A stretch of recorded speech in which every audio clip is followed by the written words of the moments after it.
ഞാൻ മനസ്സിലാക്കുന്നത് ഇന്നത്തെ ഒരു സവിശേഷ സാഹചര്യത്തിൽ സയൻസിന്, ശാസ്ത്രം എന്ന് പറയുന്ന വാക്കിനൊരു ശാസനത്തിന്റെ സ്വഭാവം ഉള്ളതുകൊണ്ട് ആ വാക്ക് ഞാൻ അങ്ങനെ ഉപയോഗിക്കില്ല. സയൻസ് എന്ന് മാത്രമാണ് ഉപയോഗിക്കുന്നത്. കാരണം സയൻസിന്റെ അർത്ഥം വിജ്ഞാനം എന്നാണ്.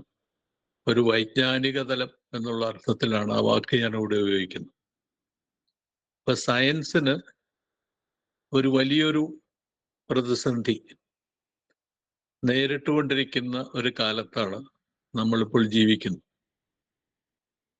വൈജ്ഞാനികം എന്ന് പറയുന്നതിൻ്റെ അർത്ഥം ഇപ്പോൾ നമ്മളുടെ ഇടയിൽ തന്നെ അതിവേഗത്തിൽ മാറുകയും, നമ്മളിപ്പോൾ ജ്ഞാന സമ്പദ് വ്യവസ്ഥ, ജ്ഞാനപ്രവർത്തകർ, ജ്ഞാന തൊഴിലാളികൾ എന്നൊക്കെയുള്ള പ്രയോഗങ്ങളുടെ അടിസ്ഥാനത്തിൽ സയൻസിനെ ഒരർത്ഥം പറഞ്ഞാൽ ഒരു ട്രേഡിന്റെ, ഒരു കച്ചവടത്തിന്റെ, വാണിജ്യത്തിന്റെ ഒക്കെ ഒരു സ്വഭാവം ഇപ്പോൾ നൽകുന്ന ഒരു സ്ഥിതിവിശേഷമുണ്ട്. ഈ ഒരു സാഹചര്യത്തിൽ നമ്മൾ എന്താണ് സയൻസ് എന്നുള്ളതിനെ കുറിച്ച് അല്പം കൂടി ഗൗരവത്തിലുള്ള ഒരാലോചന നടത്തേണ്ടിയിരിക്കുന്നു എന്ന് തോന്നുന്നു. അതുകൊണ്ട് ഞാൻ അതിലേക്കുള്ള ചില സൂചനകൾ മാത്രമാണ് ഇവിടെ തരാനായിട്ട് ശ്രമിക്കുന്നത്.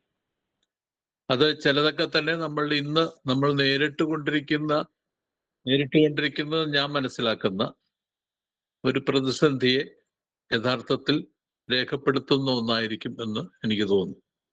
ഞാനിവിടെ പറയാൻ ശ്രമിക്കുന്ന പ്രധാനപ്പെട്ട കാര്യങ്ങളൊന്ന്, എന്താണ് സയൻസ്, എങ്ങനെയാണ് സയൻസിനെ നമ്മളിപ്പോൾ എങ്ങനെയാണ് കണ്ടുകൊണ്ടിരിക്കുന്നത് എന്നുള്ളൊരു ചോദ്യത്തിന് ഉത്തരം പറയാനാണ് ഞാനിപ്പോൾ ശ്രമിക്കുന്നത്. പ്രപഞ്ചത്തിന്റെ അല്ലെങ്കിൽ മനുഷ്യരാശിയുടെ ആദ്യഘട്ടം തൊട്ട് തന്നെ നമുക്ക് പ്രപഞ്ചത്തെക്കുറിച്ചും ചുറ്റുപാടുകളെക്കുറിച്ചുള്ള അന്വേഷണ ത്വരത എന്ന് പറയുന്ന എല്ലാ കാലഘട്ടത്തിലും ഉണ്ടായിരുന്ന ഒന്നാണ്. അത് ആദിമകാലം തൊട്ട് തന്നെ, മനുഷ്യരാശിയുടെ ആദിമകാലം തൊട്ട് തന്നെ ചുറ്റുപാടുകളെ തിരിച്ചറിയാനുള്ള ശ്രമങ്ങൾ മനുഷ്യർ നടത്തിക്കൊണ്ടിരുന്നു. അതിൻ്റെ ഭാഗമായിട്ട് പ്രപഞ്ചത്തെക്കുറിച്ചുള്ള ചില ധാരണകൾ, ആ ധാരണകൾ ചിലത് തെറ്റായിരിക്കാം, ചിലത് ശരിയായിരിക്കാം, അത്തരത്തിലുള്ള ധാരണകളിൽ പലരും എത്തിച്ചേർന്നു. ഈ ധാരണകൾ, ഒന്ന് രണ്ട് ധാരണകൾ നമ്മളെ സംബന്ധിച്ചിടത്തോളം പ്രധാനമായതുകൊണ്ട് അതിനെക്കുറിച്ച് മാത്രമേ ഞാനിവിടെ പറയുന്നുള്ളൂ. ബാക്കി നിരവധി ധാരണകളുണ്ട്, പക്ഷെ അതിലേക്കൊന്നും കിടക്കുന്നില്ല. അതിലൊന്ന്, പ്രപഞ്ചമെന്ന് പറയുന്നത് തുടർച്ചയായി ജനിക്കുന്നതും നശിക്കുന്നതുമായിട്ടുള്ള ഒന്നാണ്. അതായത് എല്ലാ കാലഘട്ടത്തിലും പ്രപഞ്ചം എന്ന് പറയുന്നത് ഉണ്ടായിക്കൊണ്ടിരിക്കുന്നു, അത് തിരോധാനം ചെയ്യുന്നു. ഈ ഒരാശയം യഥാർത്ഥത്തിൽ വളർത്തിക്കൊണ്ടുവന്നത് ചൈനയിലും ഇന്ത്യയിലുമൊക്കെയുള്ള പ്രാചീന ചിന്തകന്മാരാണ്. അവരെ സംബന്ധിച്ചിടത്തോളം നിരന്തരമായൊരു പ്രവാഹമായി അവര് പ്രപഞ്ചത്തിനെ കാണുകയും അത് ഏതെങ്കിലും ഒരു ഘട്ടത്തിൽ ഉയർന്നു വരികയും പിന്നീട് അത് അസ്തമിക്കുകയും വീണ്ടും ഉയർന്നു വരികയും ചെയ്യുന്ന ഒന്നായി അവരെ കാണുകയും ചെയ്തു. ഒരുപക്ഷെ അവര് ഇതിലേക്ക് നയിക്കാനുള്ള പ്രധാനപ്പെട്ട കാരണം എന്ന് പറയുന്നത് സൂര്യന്റെ ഉദയവും അസ്തമനവും, അല്ലെങ്കിൽ വിഷുവങ്ങളുടെയും അതുപോലെ തന്നെ അയനങ്ങളുടെയൊക്കെ തന്നെ തുടർച്ചയായ മാറ്റങ്ങൾ, കാലചക്രത്തിന്റെ പ്രത്യേകിച്ച് കാലാവസ്ഥയിൽ വരുന്ന തുടർച്ചയായ മാറ്റങ്ങൾ, അതിന്റെ ചാക്രിക രൂപങ്ങൾ, ഇതൊക്കെ ആയിരിക്കാം അതിന്റെ പ്രധാനപ്പെട്ട കാരണം. അതിന്റെ ഫലമായിട്ട് ഒരർത്ഥത്തിൽ പറഞ്ഞ സ്ഥിരതയില്ലാത്ത അസ്ഥിരമായ ഒന്നായി അവർ പ്രപഞ്ചത്തെ കണ്ടു. രണ്ടാമത്തെ പ്രധാനപ്പെട്ട ഒരു നിരീക്ഷണം എന്ന് പറയുന്നത്, അത് ഇന്ത്യയിലും ഗ്രീസിലുമൊക്കെ തന്നെ വളർന്നു വന്നിട്ടുള്ള പ്രപഞ്ചത്തിന് ഒരു അടിസ്ഥാന സ്വഭാവമുണ്ട്, ഒരു കണികയുണ്ട് എന്ന് പറയുന്ന സിദ്ധാന്തമാണ്. നമ്മളിവിടെ പരമാണു എന്നൊക്കെ അതിനെ വിളിക്കും. അവിടെ ഡെമോക്രിറ്റസും അതിനുശേഷം ലുക്രീഷ്യസും ഒക്കെ അതിനെ അണു എന്ന് വിളിച്ചു, ആറ്റം എന്നുള്ള പേരിലൊക്കെ അതിനെ വിളിച്ചു.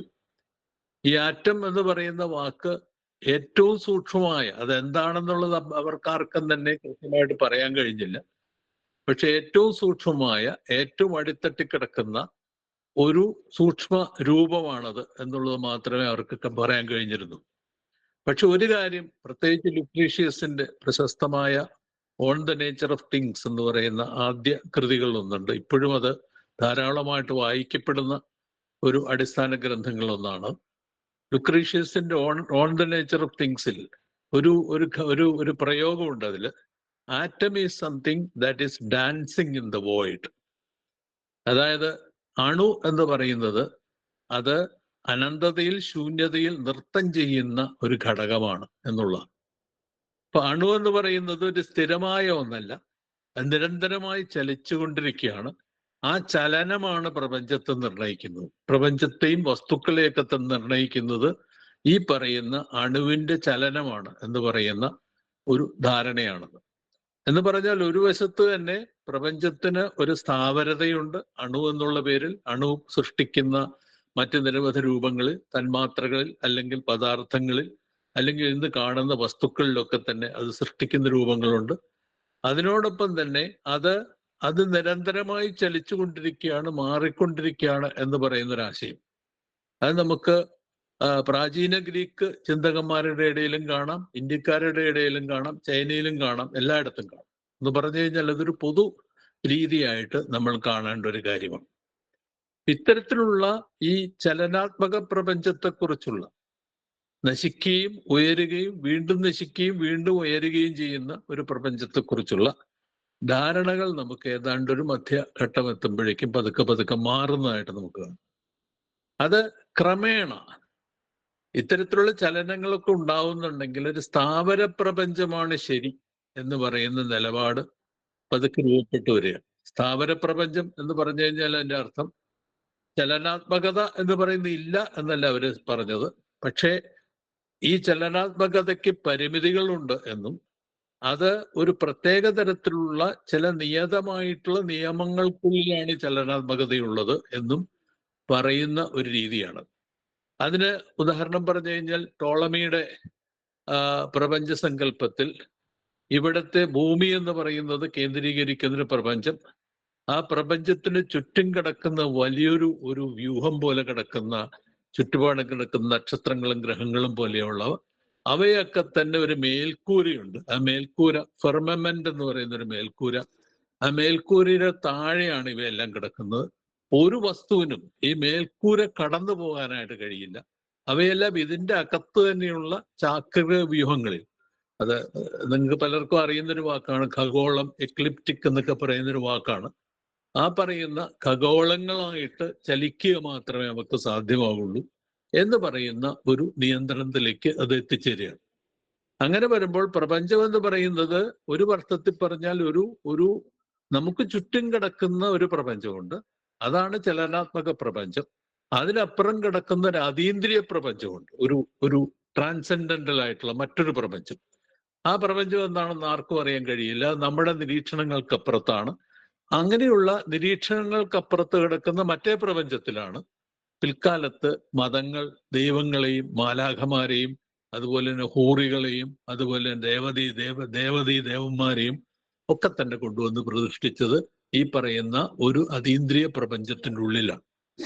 പലപ്പോഴും ഈ ഒരു രണ്ട് ധാരണകൾ, അതായത് നമ്മുടെ ഇടയിലുള്ള ഒരു സ്ഥാവര പ്രപഞ്ചവും അതിനപ്പുറം കിടക്കുന്ന ഒരു അതീന്ദ്രിയ പ്രപഞ്ചവും, ഈ രണ്ട് ധാരണകൾ എന്ന് പറയുന്നത് നമുക്ക് വളരെ കാലം, യഥാർത്ഥത്തിൽ നമ്മുടെ ഒരു 19-ാം നൂറ്റാണ്ട് വരെയെങ്കിലും ഈ പ്രപഞ്ചത്തെക്കുറിച്ചുള്ള ധാരണകൾ നിലനിന്നതായിട്ട് നമുക്ക് കാണാം. ഇപ്പോഴും നമ്മളുടെ ഇടയിൽ അതീന്ദ്രിയ പ്രപഞ്ചത്തെക്കുറിച്ചുള്ള ധാരണകൾ വെച്ച് പുലർത്തുന്ന നിരവധി ആളുകളുണ്ട്.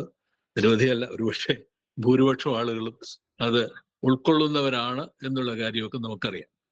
അപ്പം അങ്ങനെ വരുമ്പോൾ ഈ അതീന്ദ്രിയ സ്വഭാവമുള്ള ഒരു പ്രപഞ്ച സങ്കല്പവും അതുകൂടാതെ നമ്മളിപ്പോൾ വ്യാവഹാരികമായിട്ട് ഇപ്പോൾ നമ്മൾ വ്യവഹരിക്കുന്ന ഒരു പ്രപഞ്ചവും എന്ന് പറയുന്ന രണ്ട് സങ്കല്പങ്ങൾ ഉണ്ടായി വരികയും നമ്മളുടെ ജീവിതം ജീവൻ എന്നൊക്കെ പറയുന്നത് ഈ നമ്മൾ വ്യവഹരിക്കുന്ന പ്രപഞ്ചത്തിന്റെ അകത്താണ് എന്ന് പറയാനായിട്ട് ശ്രമിക്കുകയും ചെയ്യുന്ന ഒരു സ്ഥിതിവിശേഷമാണ് പിൽക്കാലത്ത് ഉണ്ടായി വന്നത്.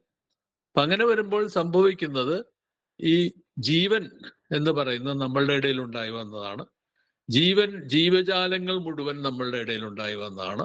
ഇപ്പൊ കാണുന്ന നമ്മൾ ചുറ്റുപാടുമുള്ള പ്രപഞ്ചം എന്ന് പറയുന്നത് അത് നമുക്ക് മാത്രം അനുഭവവേദ്യമായിട്ടുള്ള പ്രപഞ്ചമാണ്.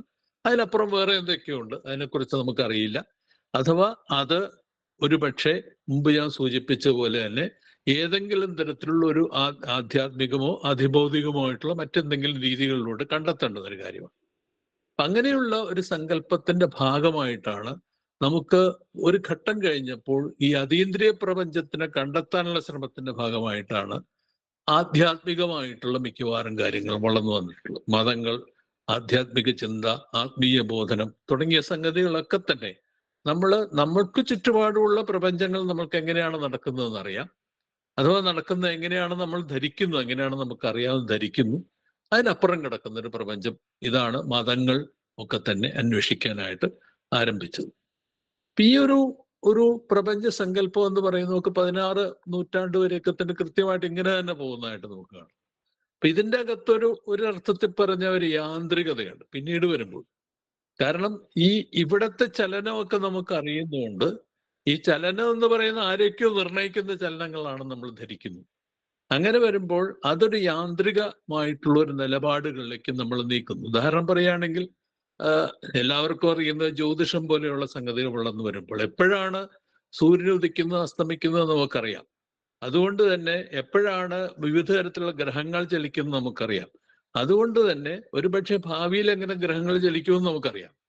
എന്ന് പറയുമ്പോഴേക്കും ഇത് ഒരർത്ഥത്തിൽ പറഞ്ഞ വളരെ യാന്ത്രികമായിട്ടുള്ള ഒരു നിലപാടിലേക്ക് പ്രപഞ്ചം എന്ന് പറയുന്ന യഥാർത്ഥത്തിൽ മെഷീനാണ് എന്ന് പറയുന്ന ഒരു സങ്കല്പത്തിലേക്ക് വരെ എത്തുന്ന സ്ഥിതിവിശേഷം ഉണ്ടായി വരികയാണ്. ഇങ്ങനെയുള്ള ഒരു മെഷീനിനെയാണ് യഥാർത്ഥത്തിൽ പ്രപഞ്ചത്തിൽ സൃഷ്ടികർത്താവ് എന്ന് പറയുന്ന ഒരാള് സൃഷ്ടിക്കുന്നതായിട്ട് കരുതപ്പെടുന്നു. അത്തരത്തിലുള്ള ഒരു പ്രപഞ്ച സങ്കല്പം, അതായത് ഒരു വശത്ത് വളരെ ആധ്യാത്മികമായിട്ട് മാത്രം കണ്ടെത്താവുന്ന ഒരു അതീന്ദ്രിയ പ്രപഞ്ചം, പിന്നെ വെറും യാന്ത്രികമായിട്ട് മാത്രം ചലിക്കുന്ന ഒരു ഭൗതിക പ്രപഞ്ചം എന്ന് പറയുന്ന ഒരു സങ്കല്പം നമുക്ക് 15-16 നൂറ്റാണ്ടുകൾ വരെ നിലനിൽക്കുന്നുണ്ട്. ഈ പറയുന്ന പ്രപഞ്ച സങ്കല്പത്തെ പൊളിക്കുന്നത് അത് യഥാർത്ഥത്തിൽ എല്ലാവർക്കും അറിയുന്ന പോലെ ഞാൻ എൻ്റെ വിശദാംശങ്ങളിലേക്കൊന്നും പോകുന്നില്ല. അത് 16-17 നൂറ്റാണ്ടുകളിൽ കോപ്പർനിക്കസും ഗലീലിയോയും ന്യൂട്ടണും ഒക്കെ കൂടി ചേർന്നിട്ടാണ് ഈ പറയുന്ന ഇതുവരെ നിലനിന്നിരുന്ന ഒരു പ്രപഞ്ച സങ്കല്പത്തെ തകർക്കുന്നത്. ഒന്ന്, വിശദാംശങ്ങളിലേക്ക് പോവാതെ ഞാൻ മുന്നോട്ട് പോവുകയാണ്. എല്ലാവർക്കും അറിയുന്ന കാര്യങ്ങളെ ഞാൻ അവിടെ പറയുന്നുള്ളൂ. ഒന്ന്, ഇങ്ങനെ ഒരു ഇമ്മനന്റ് ആയിട്ടുള്ള അല്ലെങ്കിൽ ഇവിടെ നിലനിൽക്കുന്ന ഒരു പ്രപഞ്ചത്തിന്റെ കേന്ദ്രം ഭൂമിയല്ല എന്നുള്ളതാണ് ആദ്യത്തെ പ്രധാനപ്പെട്ട പൊളിക്കൽ ആയിട്ട് നമ്മൾ കണക്കാക്കേണ്ടത്. കാരണം ഭൂമിക്കപ്പുറം, ഭൂമി എന്ന് പറയുന്നത് തന്നെ മറ്റെന്തോ ഒരു നക്ഷത്രത്തിന് ചുറ്റും കറങ്ങി നടക്കുന്ന ഒരു സംഗതിയാണ്. അതുപോലെ മറ്റു നക്ഷത്രങ്ങളുണ്ട്. ഈ നക്ഷത്രങ്ങൾക്ക് ചുറ്റും ഇതുപോലെ ഭൂമിയെ പോലെയുള്ള മറ്റു വസ്തുക്കളുണ്ടാവാം എന്ന് പറയുന്ന സങ്കല്പമാണ് ഒരു പ്രധാനപ്പെട്ട ഒരു ധാരണ. അതായത് ധാരണ പൊളിക്കുന്ന ഒരു ധാരണയായിട്ട് ആദ്യം മാറുന്നു. രണ്ടാമത്തെ പ്രധാനപ്പെട്ട ധാരണയായിട്ട് മാറുന്നത് പ്രപഞ്ചത്തിലെ വസ്തുക്കൾ തമ്മിൽ ഏതെങ്കിലും തരത്തിലുള്ള ഒരു അതിഭൗതികമായിട്ടുള്ള അല്ലെങ്കിൽ അതീന്ദ്രിയമായിട്ടുള്ള ഒരു ശക്തി നിയന്ത്രിക്കുകയല്ല ചെയ്യുന്നത്. അതിനു പകരം പ്രപഞ്ചത്തിലെ വസ്തുക്കൾ, പ്രപഞ്ചത്തിലെ കണങ്ങൾ പരസ്പരം ആകർഷിക്കുകയാണ് ചെയ്യുന്നത്. ഗ്രാവിറ്റിയുടെ സങ്കല്പം. പ്രപഞ്ചത്തിലെ കണങ്ങൾ, വസ്തുക്കളൊക്കെ തന്നെ പരസ്പരം ആകർഷിക്കുകയാണ് ചെയ്യുന്നത്. അത് ഒരു പൊതുവായിട്ടുള്ളൊരു പ്രതലത്തിൽ നിന്നുകൊണ്ട്, സ്പേസിൽ നിന്നുകൊണ്ട് പരസ്പരം ആകർഷിക്കുകയാണ് ഈ പറയുന്ന പ്രപഞ്ചത്തിലെ വസ്തുക്കൾ ചെയ്യുന്നത്. ഈ പ്രപഞ്ചത്തിലെ വസ്തുക്കൾ പരസ്പരം അതുപോലെ തന്നെ ബലം പ്രയോഗിക്കുകയാണ് ചെയ്യുന്നത്. അങ്ങനെ വരുമ്പോൾ ഈ ബലം പ്രയോഗിക്കുന്നതുകൊണ്ടും പരസ്പരം ആകർഷിക്കുന്നതുകൊണ്ടുമാണ് ചലനങ്ങൾ ഉണ്ടായി വരുന്നത്. അല്ലാതെ ഏതെങ്കിലും ഒരാൾ പുറത്തിരുന്നുകൊണ്ട് ഇതിനെ യന്ത്രം തിരിക്കുന്ന പോലെ തിരിക്കുകയല്ല ചെയ്യുന്നത്. എന്ന് പറഞ്ഞു കഴിഞ്ഞാൽ പ്രപഞ്ചത്തിൻ്റെതായ ചലന നിയമങ്ങളുണ്ട് എന്ന് പറയുന്നതാണ് രണ്ടാമത്തെ പ്രധാനപ്പെട്ട മാറ്റം എന്ന് പറയുന്നത്. രണ്ടാമത്തെ പ്രധാനപ്പെട്ട മാറ്റമായിട്ട് പറയുന്നതാണ്. മൂന്നാമത്തത് ഒരുപക്ഷെ അത് ഡാർവിൻ്റെ കാലം എത്തുമ്പോഴേക്കും നമുക്ക് കാണാൻ പറ്റും. അതായത് ജീവൻ എന്ന് പറയുന്നത് ഇതേ പ്രപഞ്ചത്തിന്റെ ചലനങ്ങൾക്കുള്ളിൽ നിന്ന് തന്നെ സൃഷ്ടിക്കപ്പെടുന്ന ഒന്നാണ്. അതിനെ ഏതെങ്കിലും ഒരാൾ പുറത്തുനിന്ന് സൃഷ്ടിക്കുന്നതല്ല. ഇത് ഇതിന്റെ അകത്തുനിന്ന് തന്നെ സൃഷ്ടിക്കപ്പെടുന്ന ഒന്നാണ് എന്നുള്ളതാണ് മൂന്നാമത്തെ പ്രധാനപ്പെട്ട സംഗതി. അപ്പോൾ ഒന്ന്, പ്രപഞ്ചത്തിന്റെ കേന്ദ്രം ഭൂമിയല്ല. അതിന് പകരം പ്രപഞ്ചം എന്ന് പറയുന്ന അതിവിശാലമായ നിരവധി സൗരയൂഥങ്ങളുള്ള, നിരവധി ഗാലക്സികളുള്ള ഒരു വലിയൊരു അതിഭീമമായിട്ടുള്ളൊരു വസ്തുവാണ്. രണ്ടാമത്തെ സംഗതി, പ്രപഞ്ചത്തിലെ വസ്തുക്കൾ അങ്ങോട്ടും ഇങ്ങോട്ടും ആകർഷണ വികർഷങ്ങൾ നടത്തുന്നുണ്ട്. അതിന്റെ ഫലമായിട്ടാണ് പ്രപഞ്ചത്തിലെ വസ്തുക്കൾ ചലിക്കുന്നത്. മൂന്നാമത്തെ പ്രധാനപ്പെട്ട കാര്യം എന്ന് പറയുന്നത്, പ്രപഞ്ചത്തിലെ വസ്തുക്കൾ എന്ന് പറയുന്നവയിൽ നിന്ന് അവയുടെ ആകർഷണ വികർഷണങ്ങളുടെ ഫലമായി, ചലനങ്ങളുടെ ഫലമായി, അവയിൽ നിന്ന് സൃഷ്ടിക്കപ്പെടുന്ന മറ്റു വസ്തുക്കളുടെ പ്രവർത്തന ഫലമായി, അവ സൃഷ്ടിക്കുന്ന ആകർഷണങ്ങളുടെ ഫലമായി സൃഷ്ടിക്കപ്പെടുന്ന ഒരു സൃഷ്ടി, ഒരു രൂപമാണ് ജീവൻ എന്ന് പറയുന്നത്. ഇതാണ് മൂന്നാമത്തെ. അപ്പോൾ അതിന് ഈ ജീവന്റേതായിട്ടുള്ള ഒരു ഒരു ഒരു ഒരു ചലന പ്രക്രിയയുണ്ട്. ജൈവപരിണാമം എന്ന് വിളിക്കുന്ന ഒരു ചലന പ്രക്രിയയുണ്ട്. ഈ മൂന്ന് കാര്യങ്ങൾ വളർന്നു വന്നതോടുകൂടി യഥാർത്ഥത്തിൽ അതിനു മുമ്പുണ്ടായിരുന്ന ആശയങ്ങൾ മുഴുവൻ തകരുന്നതായിട്ട് നമുക്ക് കാണാനായിട്ട് കഴിയും. ഇതുവരെ നമ്മളുടെ ആളുകൾക്ക് വേണ്ടത്ര ഉൾക്കൊള്ളാൻ കഴിയാത്ത സംഗതികളൊന്നും അതാണ്. നമുക്കൊരു യാന്ത്രികമായിട്ടുള്ളൊരു ചലന പ്രക്രിയ അല്ലാതെ ഒന്ന് സങ്കല്പിക്കുക ബുദ്ധിമുട്ടാണ്. അതുപോലെ തന്നെ നമ്മൾ തന്നെ സൃഷ്ടിക്കുന്ന ഒരു ജീവനെ കുറിച്ച് സങ്കല്പിക്കുന്നത് ബുദ്ധിമുട്ടാണ്. നമുക്ക് സങ്കല്പിക്കാൻ കഴിയാത്ത രീതിയിലുള്ള ഒരുപക്ഷെ അനന്തതകൾ അടങ്ങുന്ന ഒരു പ്രപഞ്ച സങ്കല്പം എന്ന് പറയുന്നത് നമുക്ക് ഊഹിക്കാൻ പോലും പ്രയാസമാണ്. അങ്ങനെയൊക്കെ വരുമ്പോൾ മനുഷ്യർക്ക് ആവശ്യം ഒരുപക്ഷെ ഏറ്റവും എളുപ്പത്തിൽ അവർക്ക് ഒരുപക്ഷെ വിശ്വസിക്കാൻ കഴിയുന്നത് അഥവാ ധരിക്കാൻ കഴിയുന്നത് എന്ന് പറയുന്നത്, നമ്മളിവിടെ ചെറിയ പേടകത്തിന്റെ അകത്ത് ഇങ്ങനെ സുഖമായിട്ട് ജീവിക്കുന്ന കുറച്ച് ആൾക്കാരാണ് എന്ന് കരുതുന്നതാണ് അവരെ സംബന്ധിച്ചിടത്തോളം സൗകര്യം. എന്നുള്ളത് കൊണ്ട് തന്നെ ഈ പറയുന്ന ആശയങ്ങൾ അവ ഒരുപക്ഷെ ആളുകൾ ടെക്നോളജി എന്നുള്ള രീതിയിൽ അംഗീകരിച്ചിരിക്കാമെങ്കിലും ഈ ടെക്നോളജിക്ക് അപ്പുറമുള്ള ഒരു ശാസ്ത്ര വസ്തുതകളായിട്ട്, സയൻസിന്റെ വസ്തുക്കളായിട്ട് അംഗീകരിക്കാൻ പ്രയാസമായിരുന്നു എന്നുള്ളതാണ് നമുക്ക് കാണാൻ കഴിയുന്നത്. എന്ന് മാത്രമല്ല, അതിന്റെ ഫലമായിട്ട് യഥാർത്ഥത്തിൽ പലതരത്തിലുള്ള വിവാദങ്ങൾ സൃഷ്ടിക്കപ്പെടുന്നുണ്ട്. ആ വിവാദങ്ങൾ നമ്മൾ പൂർണ്ണമായിട്ട് മനസ്സിലാക്കണമെങ്കിൽ ഈ ന്യൂട്ടോണിയൻ പ്രപഞ്ചത്തിൽ പിന്നീട് വന്ന മാറ്റങ്ങൾ കൂടി പറഞ്ഞുകൊണ്ട് മാത്രമേ ഈ വിവാദങ്ങൾ എന്താണെന്ന് നമുക്ക് പൂർണ്ണമായിട്ട് മനസ്സിലാവൂ. ഈ ന്യൂട്ടോണിയൻ പ്രപഞ്ചത്തിൽ വന്ന മാറ്റങ്ങൾ ഒരുപക്ഷെ അതിന്റെ ഒരു ദൗർബല്യമെന്നൊന്നും പറ്റി പറയാൻ കഴിയില്ല. പക്ഷെ അതേസമയം തന്നെ അതിന്റെ ചില ഘടനകൾ വേണ്ടത്ര വ്യക്തമാക്കപ്പെടാതെ കിടന്നിരുന്നൊരു സംഗതി ഉണ്ടായിരുന്നു. അതിലൊന്ന് എന്താണ് സ്പേസ്. ഒരു ഘട്ടത്തിൽ 19-ാം നൂറ്റാണ്ട് വരെ ആകാശം, സ്പേസ് എന്ന് പറയുന്നതിനെ ഈതർ എന്ന് പറയുന്ന ഒരു വസ്തു കൊണ്ട് ഫില്ല് ചെയ്തിരിക്കുന്ന ഒന്നാണ് എന്നുള്ള ധാരണയുണ്ടായിരുന്നു. പക്ഷെ 19-ാം നൂറ്റാണ്ടിന്റെ അന്ത്യത്തോടു കൂടി നടത്തിയ പ്രശസ്തമായിട്ടുള്ള ചില പരീക്ഷണങ്ങളിലൂടെ ഈതർ എന്ന് പറയുന്ന വസ്തു യഥാർത്ഥത്തിൽ നിലനിൽക്കുന്നില്ല എന്നുള്ള കാര്യം ബോധ്യപ്പെട്ടു. അപ്പോൾ അവിടെ എന്താണുള്ളത്? എന്താണ് സ്പേസിൽ എന്താണുള്ളത്? ഈതർ അല്ലെങ്കിൽ നമുക്ക് ബാക്കിയുള്ളതൊക്കെ നമുക്ക് മനസ്സിലാക്കാം. വായുവിനെ കുറിച്ച് നമുക്കറിയാം, വെള്ളത്തെക്കുറിച്ച് നമുക്കറിയാം, ഭൂമിയെക്കുറിച്ച് നമുക്കറിയാം, തീ എന്ന് പറഞ്ഞാൽ എന്താണെന്ന് നമുക്കറിയാം, ഇതിനെക്കുറിച്ചൊക്കെ നമുക്കറിയാം. പക്ഷെ എന്താണ് സ്പേസ്? എന്താണ് ഈ അനന്തമായ പ്രപഞ്ചത്തിൽ ഈ അനന്തത എന്ന് പറഞ്ഞാൽ എന്താണ് എന്ന് പറഞ്ഞാൽ അറിയില്ല. രണ്ടാമത്തെ സംഗതിയാണ് കാലം. കാലത്തെക്കുറിച്ച് എല്ലാവർക്കും കാലത്തെക്കുറിച്ച് ബോധ്യമുണ്ട്. ആളുകൾ ജനിക്കുകയും മരിക്കുകയും ചെയ്യുന്നു എന്നുള്ളത് കൊണ്ട് തന്നെ കാലത്തെക്കുറിച്ച് ബോധ്യമുണ്ട്. ചുറ്റുപാടിൽ എല്ലാ ദിവസവും വർഷങ്ങൾ മാറുന്നു എന്നുള്ളത് കൊണ്ട് ബോധ്യമുണ്ട്. ചെടികൾ വളരുകയും നശിക്കുകയും ചെയ്യുന്നു എന്നുള്ള ബോധ്യമുണ്ട്. എന്ന് പറഞ്ഞു കഴിഞ്ഞാൽ ഞാൻ മുമ്പ് സൂചിപ്പിച്ച പോലെ എല്ലാം ഉണ്ടാകുകയും ഇല്ലാതാകുകയും ചെയ്യുന്നു എന്നുള്ളൊരു ബോധ്യമുള്ളത് കൊണ്ട് കാലത്തെക്കുറിച്ച് നല്ല ധാരണയുണ്ട്. പക്ഷെ എന്താണ് കാലം എന്ന് ചോദിച്ചു കഴിഞ്ഞാൽ ആർക്കും അറിയില്ല. എങ്ങനെയാണ് നമ്മൾ കാലത്തെ വിശദീകരിക്കുക എന്ന് ചോദിച്ചു കഴിഞ്ഞാൽ അറിയില്ല. അങ്ങനെ വരുമ്പോഴാണ് ഈ പ്രശ്നം എന്ന് പറയുന്നതിനെ സോൾവ് ചെയ്യുകയാണ് 20-ാം നൂറ്റാണ്ടിലെ യഥാർത്ഥത്തിൽ സയൻസ് ചെയ്തത് എന്നുള്ളത് നമുക്ക് കാണാനായിട്ട് കഴിയും. ഒന്ന്, അതിൻ്റെ 2-3 ഘടകങ്ങൾ വളരെ പ്രധാനമായിട്ട് വരുന്നു. അതിലൊരു പ്രധാനപ്പെട്ട ഘടകം ആദ്യം തൊട്ട് തന്നെ തുടങ്ങിയ ചർച്ചകളിൽ പെടുന്നതാണ്. അതായത് നമുക്ക് ആറ്റം എന്ന് പറഞ്ഞാൽ എന്താണെന്നറിയാം, ആറ്റം അണു എന്ന് പറഞ്ഞാൽ എന്താണെന്നറിയാം. അണുവിന് പിന്നെയും അതിനെ വിഭജിച്ച് അതിൻ്റെ അകത്തുള്ള ഘടകങ്ങൾ എന്താണെന്നുള്ളത് പിന്നീട് കണ്ടുപിടിച്ചു തുടങ്ങി. എല്ലാവർക്കും അറിയുന്ന ഇലക്ട്രോൺ, പ്രോട്ടോൺ, ന്യൂട്രോൺ തുടങ്ങിയവ. അതിനുശേഷം അവയ്ക്കകത്തും വീണ്ടും ഘടകങ്ങളുണ്ടെന്ന് കണ്ടുപിടിച്ചു തുടങ്ങി. അങ്ങനെ വന്നപ്പോൾ ഈ ആറ്റം എന്ന് പറയുന്ന യഥാർത്ഥത്തിൽ ഇപ്പോൾ നമ്മൾ മനസ്സിലാക്കുന്നത് ഈ ഒരു സൂക്ഷ്മ കണികയല്ലത്. അത് യഥാർത്ഥത്തിൽ നിരവധി കണങ്ങളുടെ ഒരു ബൃഹത് വ്യൂഹമായിട്ടാണ് ഇപ്പോൾ ആറ്റത്തെ നമുക്ക് തിരിച്ചറിയാനായിട്ട് കഴിയുന്നതാണ്. അത്രയധികം കണങ്ങളുടെ ബൃഹത് വ്യൂഹത്തെക്കുറിച്ചാണ് ഇപ്പോൾ ചർച്ച ചെയ്തുകൊണ്ടിരിക്കുന്നത്. അപ്പോൾ അത് അങ്ങനെ വരുമ്പോൾ ഈ കണങ്ങളുടെ ബൃഹത് വ്യൂഹം എന്ന് പറയുന്നത് എവിടെ നിൽക്കുന്നു? അതിനൊരു സ്ഥാനമുണ്ടോ, അതിനൊരു ചലനമുണ്ടോ, അതെങ്ങനെ പോകുന്നു, എന്താണ് ചെയ്യുന്നത്, എന്തുകൊണ്ടാണ് അവ അങ്ങനെയായി തീർന്നത് എന്നൊക്കെ ചോദിക്കുമ്പോൾ അതിന് മുൻകാലഘട്ടങ്ങളിലെ ഒരു പക്ഷേ സയൻസ് കൊണ്ട് മാത്രം വിശദീകരിക്കാൻ കഴിയാത്തൊരവസ്ഥയിലേക്ക് നീങ്ങുന്നൊരു സ്ഥിതിവിശേഷം ഉണ്ടായിത്തീർന്നു. അതോടെയാണ്, അതുകൂടാതെ മറ്റൊരു പ്രധാനപ്പെട്ട പ്രശ്നം കൂടി വന്നു. അത് യഥാർത്ഥ 19-ാം നൂറ്റാണ്ടിൽ തന്നെ ഉണ്ടായി വന്നൊരു പ്രശ്നമാണ് ഊർജം എന്ന് പറഞ്ഞാൽ എന്താണ് എന്നുള്ളത്. നമ്മള് വസ്തു, ദ്രവ്യം എന്ന് പറഞ്ഞു കഴിഞ്ഞാൽ എന്താണ് എന്ന് ചോദിക്കുന്നത് പോലെ തന്നെ പ്രധാനപ്പെട്ടാണ് ഊർജം എന്ന് പറഞ്ഞാൽ എന്താണ്, എന്താണ് പ്രകാശരശ്മി എന്ന് പറഞ്ഞാൽ എന്താണ്, എന്താണ് വൈദ്യുതി എന്ന് പറഞ്ഞാൽ എന്താണ്, അതുപോലെ തന്നെ എന്താണ് കാന്ത ശക്തി എന്ന് പറഞ്ഞാൽ എന്താണ്. ഇങ്ങനെയൊക്കെയുള്ള ചോദ്യങ്ങൾ വന്നതോടുകൂടി ആദ്യഘട്ടത്തിൽ മറ്റേ ന്യൂട്ടൺ ഗ്രാവിറ്റിയിൽ മാത്രം പറഞ്ഞു നിർത്തിയിരുന്നത് പിന്നീട് ക്രമേണ നമുക്കറിയുന്ന നിരവധി വസ്തുക്കളെ ഒന്നും, നമുക്കൊക്കെ ഉണ്ടെന്ന് നമുക്കറിയാം, ഇങ്ങനെയൊക്കെയുള്ള സംഗതികൾ, പ്രകാശത്തെക്കുറിച്ച് നമുക്കറിയാം, അത് ശബ്ദത്തെക്കുറിച്ച് നമുക്കറിയാം, ഇതൊന്നും വിശദീകരിക്കാൻ കഴിയാത്തൊരവസ്ഥ പതുക്കെ പതുക്കെ വന്നു ചേർന്നു. അപ്പോൾ ഊർജത്തെക്കുറിച്ചുള്ള അന്വേഷണം എന്ന് പറയുന്നത്, ഊർജവും പദാർത്ഥവും തമ്മിലുള്ള ബന്ധം എന്ന് പറയുന്നത് എന്താണ് എന്നുള്ള അന്വേഷണം കൂടി എത്തിയപ്പോൾ നമുക്ക് യഥാർത്ഥത്തിൽ പുതിയൊരു സങ്കേതങ്ങളുടെ ആവശ്യമായിട്ട് വന്നു.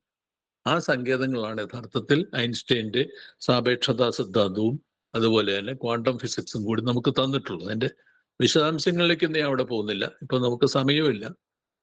ഒരു പക്ഷേ ഞാനല്ല ഒരു പക്ഷെ അത് മുഴുവൻ വിശദീകരിക്കാൻ കഴിയുന്ന ആളും, അത് അത്രമാത്രമുള്ള കഴിവൊന്നും എനിക്കില്ല. പക്ഷേ ഞാൻ മനസ്സിലാക്കിയിടത്തോളം വെച്ചുകൊണ്ട് ഞാൻ ചില കാര്യങ്ങൾ മാത്രമേ ഇവിടെ സൂചിപ്പിക്കുന്നു. അതിൽ 2-3 ഘടകങ്ങൾ എന്നെ സംബന്ധിച്ചിടത്തോളം പ്രധാനമാണ്. ഒന്ന്, ഒരു ലിമിറ്റിനെ കുറിച്ചുള്ള ബോധ്യമാണ്. ആ ലിമിറ്റ് എന്ന് പറയുന്ന പ്രകാശത്തിന്റെ വേഗതയാണ്. അതായത് ആദ്യമായിട്ടാണ് യഥാർത്ഥത്തിൽ ഇതുവരെയുള്ള പ്രപഞ്ചത്തെക്കുറിച്ചുള്ള എല്ലാ സങ്കല്പങ്ങളിൽ നിന്നും മാറിയെന്നുകൊണ്ട് ആദ്യമായിട്ടൊരു പരിമിതി, ആ പരിമിതി എന്ന് പറയുന്നത് പ്രകാശത്തിന്റെ വേഗത എന്ന് പറയുന്ന ഒരു നിശ്ചിത സമയത്തിനകം, ഒരു നിശ്ചിത ദൂരത്തിൽ, നിശ്ചിത സമയത്തിൽ, നിശ്ചിത ദൂരത്തിൽ സഞ്ചരിക്കുന്ന, വീണ്ടും എന്താണ് എന്നുള്ള ഒരു പ്രശ്നമുണ്ട്, എന്താണ് എന്നുള്ളതിലേക്ക് ഞാൻ കടക്കുന്നില്ല, സഞ്ചരിക്കുന്ന ഒന്നാണ് പ്രകാശം എന്നുള്ള ഒരു സങ്കല്പത്തിലേക്ക് ആദ്യം എത്തുന്നു. അതിനേക്കാൾ കൂടുതൽ മറ്റു വേഗത്തിലുള്ള വസ്തുക്കളുടെ അതിലേക്ക് ഞാൻ ഇപ്പൊ കടക്കുന്നില്ല. തൽക്കാലത്തേക്ക് ഈ പ്രകാശത്തിന്റെ വേഗത എന്ന് പറയുന്ന ആദ്യത്തെ പ്രധാനപ്പെട്ട, ഒരു പക്ഷെ നമ്മൾ അറിയുന്ന, ഇപ്പോഴും അറിയുന്ന പ്രപഞ്ചത്തെക്കുറിച്ചുള്ള ഏക ലിമിറ്റ് എന്ന് പറയുന്നത്, പരിമിതി എന്ന് പറയുന്നത് ഒരു പക്ഷെ അതായിരിക്കും. ആ പ്രകാശത്തിന്റെ ലിമിറ്റാണ് ഒരു കാര്യം.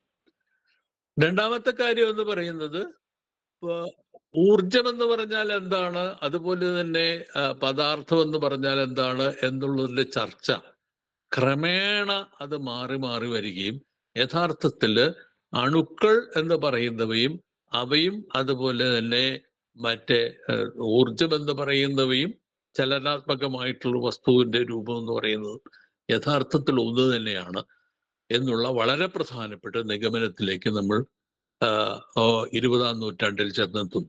രണ്ടും ക്വാണ്ടമാണ് എന്ന് പറയുന്ന, അതായത് അണുക്കൾ എന്ന് പറയുന്നവയും ഊർജം എന്ന് പറയുന്നതും രണ്ട് വസ്തുക്കളല്ല, രണ്ടും ഒരേ വസ്തുവിന്റെ 2 സ്റ്റേറ്റ്സ് ആണ്, അല്ലെങ്കിൽ 2 ഫേസസ് ആണ് എന്ന് പറയുന്ന ഒരു രീതിയിലേക്ക് എത്തിച്ചേരുന്നു. അതാണ് രണ്ടാമത്തെ പ്രധാനം. അപ്പോൾ ആദ്യം പ്രകാശത്തിന്റെ വേഗത എന്ന് പറയുന്ന ഒരു ലിമിറ്റ് വരുന്നു. രണ്ടാമത്തെ സംഗതി, നമ്മളുടെ ഊർജത്തെക്കുറിച്ചും ദ്രവ്യത്തെക്കുറിച്ചും അതുവരെയുള്ള സങ്കല്പങ്ങൾ മുഴുവൻ മാറി മറിയുന്നു. അവ എല്ലാം തന്നെ യഥാർത്ഥത്തിൽ ഒരേ വസ്തുവിന്റെ ഒരേ എൻറ്റിറ്റിയുടെ 2 ഫേസസ് മാത്രം, 2 സ്റ്റേറ്റ്സ് മാത്രമാണ്. ഒരുപക്ഷെ നമ്മൾ പൊസിഷൻ, സ്ഥിരത, അല്ലെങ്കിൽ ഒരു പ്രത്യേക സ്ഥലത്ത് നിൽക്കുക, സ്ഥലം, കാലം എന്നൊക്കെ പറയുന്ന സങ്കല്പങ്ങളൊക്കെ തന്നെ ഒരേ സംഗതിയുടെ രണ്ട് രൂപങ്ങൾ മാത്രം, 2 ഫേസസ് മാത്രമാണ് എന്ന് പറയുന്ന സിദ്ധാന്തത്തിൽ നമ്മൾ എത്തിച്ചേരുന്നു.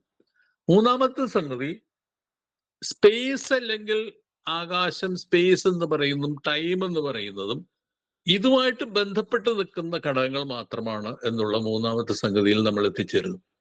അതായത് ഇതുമായിട്ട് ബന്ധപ്പെട്ട് നിൽക്കുന്ന പറഞ്ഞാൽ അണുവിന്റെയും ഊർജത്തിന്റെയും പ്രവർത്തനങ്ങളുമായിട്ട് ബന്ധപ്പെട്ട് തന്നെയാണ് നമുക്ക് യഥാർത്ഥത്തിൽ സ്പേസിനെയും കാലത്തെയും നമുക്ക് സങ്കല്പിക്കാൻ കഴിയുന്നത്.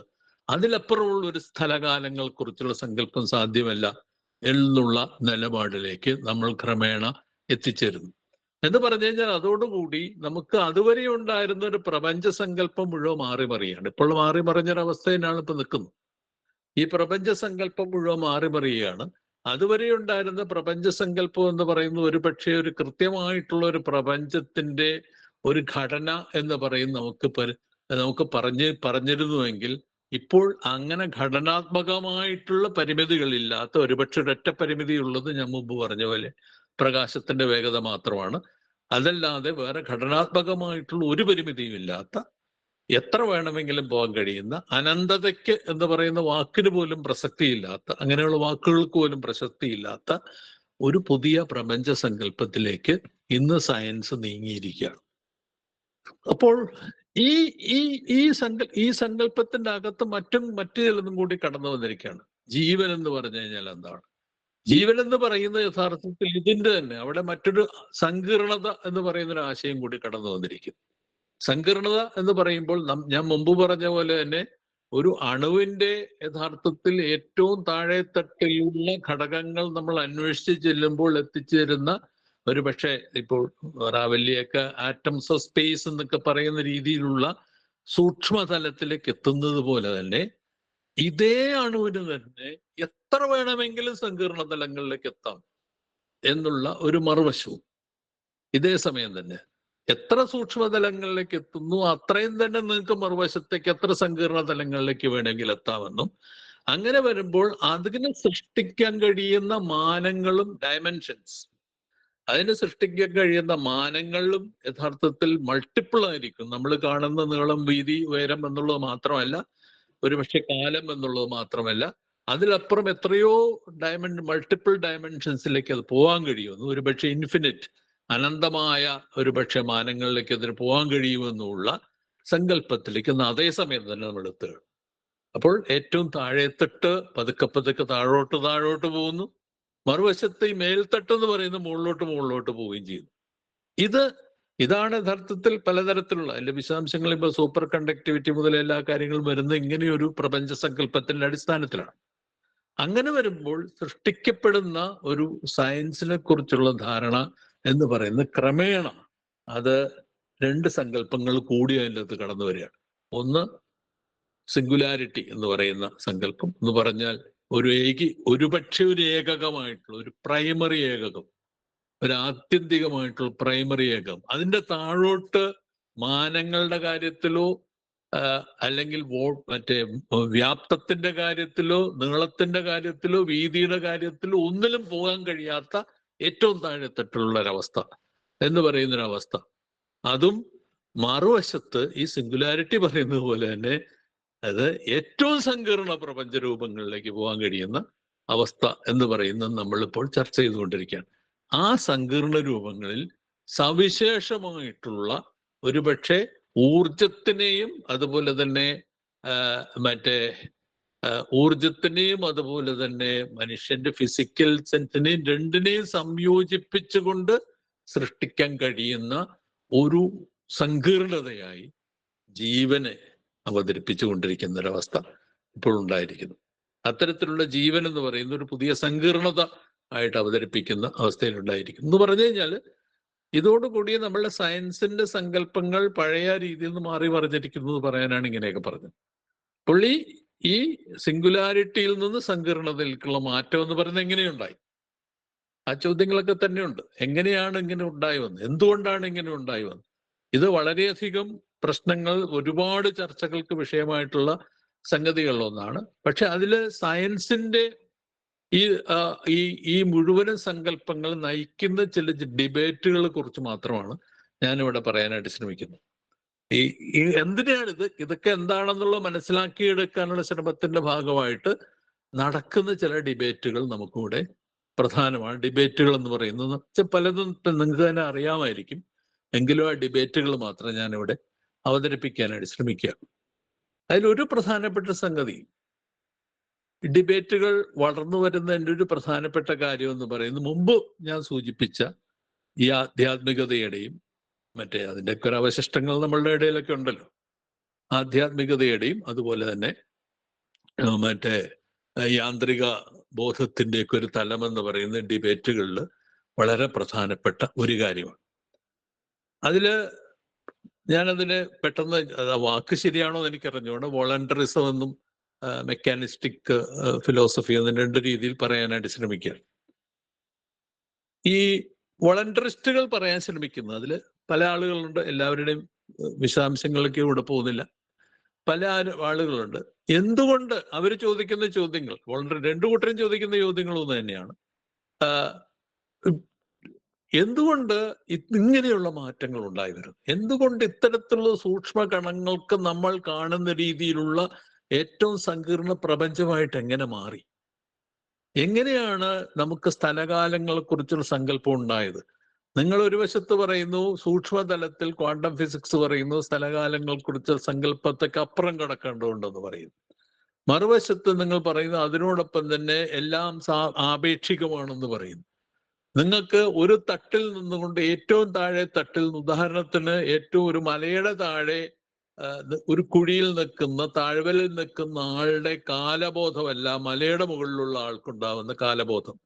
കാരണം മലയുടെ താഴെ കാലം പതുക്കെയാണ് സഞ്ചരിക്കുക, മുകളിൽ ചിലപ്പോൾ അതിവേഗത്തിൽ സഞ്ചരിക്കും എന്ന് പറയുന്നത് ഐൻസ്റ്റൈന്റെ പ്രസിദ്ധമായിട്ടുള്ള ഒരു നിഗമനങ്ങളൊന്നാണ്.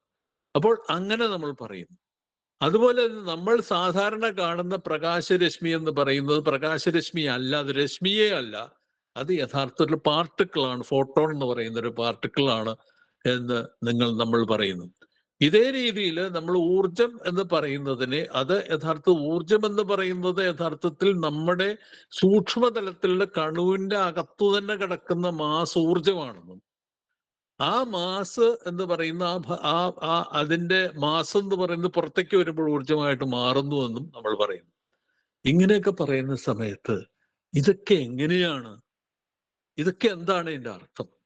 ഇതിനെങ്ങനെ നമുക്ക് വ്യാഖ്യാനിക്കാം? നമ്മൾ തന്നെ കാണുന്നതാണോ ഇതൊക്കെ?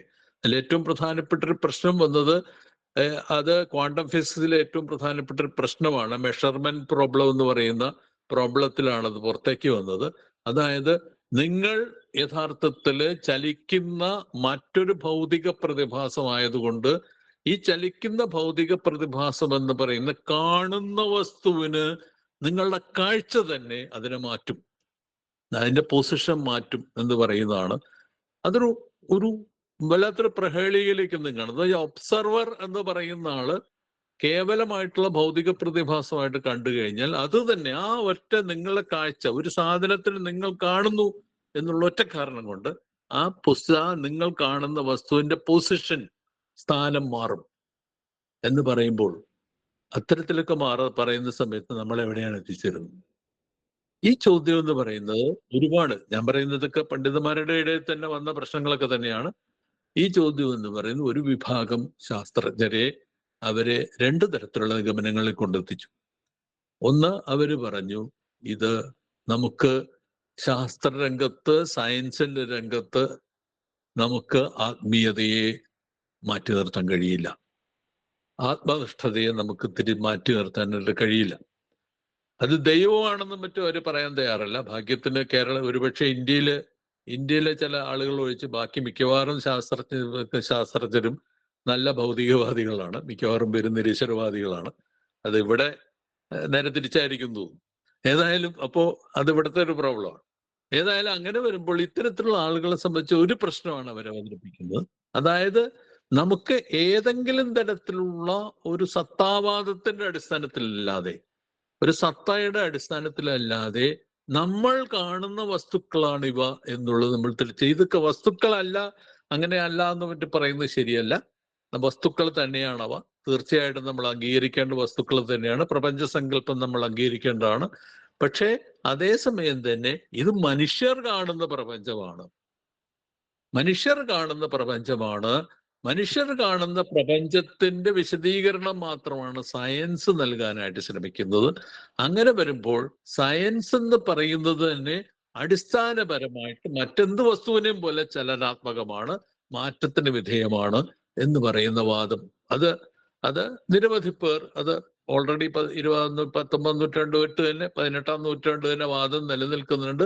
അടുത്ത കാലത്ത് ചിലർക്ക് അറിയുന്ന പോലെ തോമസ് കുണ്ടിനെ പോലെയുള്ള ആളുകൾ ഈ പറയുന്ന ആശയത്തെ കൂടുതൽ ശക്തമായിട്ട് പറഞ്ഞിട്ടുമുണ്ട്. അവര് ഒരു റവല്യൂഷണറി സയൻസ് എന്ന്, നോർമേറ്റീവ് സയൻസ് എന്നുള്ള പേരിൽ രണ്ടായിട്ട് തിരിക്കുകയും ഒരു പ്രത്യേക ഘട്ടത്തിൽ ഒരു പ്രത്യേക പ്രപഞ്ച സിദ്ധാന്തത്തിന് ആധിപത്യം ലഭിക്കുകയും ആ ആധിപത്യം ലഭിക്കുന്ന പ്രപഞ്ച സിദ്ധാന്തത്തിനനുസരിച്ച് പിന്നെ ശാസ്ത്ര ഗവേഷണം മുഴുവൻ മുന്നോട്ട് നീങ്ങുകയും അതിനുശേഷം കുറച്ചു കാലം കഴിയുമ്പോൾ മറ്റൊരു പ്രപഞ്ച സിദ്ധാന്തം അതിന് പകരം വരികയും അതിന് പിന്നെ പ്രാധാന്യം ലഭിക്കുകയും ചെയ്യുന്നു. അപ്പോൾ എന്ന് പറഞ്ഞാൽ ഇപ്പോൾ കാണുന്ന നമ്മൾ പറയുന്ന ക്വാണ്ടം ഫിസിക്സിന്റെയും അല്ലെങ്കിൽ റിലേറ്റിവിറ്റിയുടെയും ഇന്നത്തെ പരിണാമ സിദ്ധാന്തത്തിൽ ഇന്നത്തെ അവസ്ഥയും ഒക്കെ തന്നെ യഥാർത്ഥത്തിൽ കേവലമായ ഒരു പുതിയൊരു സയൻസിന്റെ ഒരു കാലഘട്ടം മാത്രമാണ്. ഇനി കുറച്ചു കാലം കഴിഞ്ഞ് വീണ്ടും മാറിക്കോളും എന്ന് പറയുന്ന ഒരു വാദഗതിയാണ്, സബ്ജക്റ്റിവിസം എന്നൊക്കെ വിളിക്കാവുന്ന ഒരു വാദഗതിയാണ് ഒരു പ്രധാനപ്പെട്ട വാദം. രണ്ടാമത്തെ പ്രധാനപ്പെട്ട വാദം ഇതിനെ പൂർണ്ണമായി തിരസ്കരിക്കുന്നതാണ്. അവര് പറയുന്നത്, അവര് ഒരർത്ഥത്തിൽ പറഞ്ഞാൽ 19ാം നൂറ്റാണ്ടിന്റെ അവസാനം എത്തിയപ്പോൾ കണ്ട പോസിറ്റിവിസ്റ്റുകൾ എന്ന് പറയുന്ന വാദഗതി അതിന്റെ തുടർച്ചയാണ്. കാരണം പോസിറ്റിവിസ്റ്റുകൾ അന്ന് വാദിച്ച പ്രധാനപ്പെട്ട കാര്യം എന്ന് പറഞ്ഞു കഴിഞ്ഞാല് നിങ്ങൾക്ക് പ്രപഞ്ചത്തിന്റെ ചലന നിയമങ്ങൾ എന്ന് പറയുന്നവ അവ സ്ഥിരീകരിക്കപ്പെടുന്ന ചലന നിയമങ്ങളാണ്. അവ നിങ്ങൾക്ക് നിരീക്ഷണ പരീക്ഷണങ്ങളിലൂടെ സ്ഥിരീകരിക്കപ്പെട്ടു കഴിഞ്ഞാൽ അവ ആത്യന്തിക നിയമങ്ങളായി നിലനിൽക്കും. അങ്ങനെ ആത്യന്തികമായിട്ട് നിയമങ്ങളായിട്ട് നിലനിൽക്കുന്നവയാണ് ആത്യന്തികമായി ശാസ്ത്രത്തിന്റെ സയൻസിന്റെ ഭാഗമാവുക.